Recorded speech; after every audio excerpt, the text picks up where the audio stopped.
மீன் குழம்பா? இந்த காலத்து செவிக்கு யார் ஒழுங்கா மீன் குழம்பு வைக்கிறாங்க?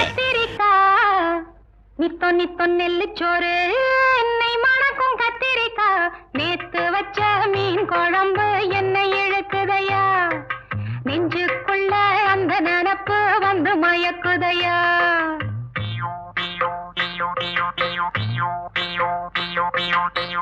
பச்சரிசி சோறு உப்பு கருவாடு, சின்னமனோரு வாய்க்கா சேலு கண்ட மீன், குருத்தான முளக்கீர வாடாத சிறுகீர, நினைக்கையிலே எனக்கு இப்போ எச்சி ஊறுது, அள்ளி தின்ன ஆசை வந்து என்ன மீறுது. நித்தோ நித்தோ நெல்லுச்சோறு என்னை மணக்கும் கத்திரிக்கா, நேத்து வச்ச மீன் குழம்பு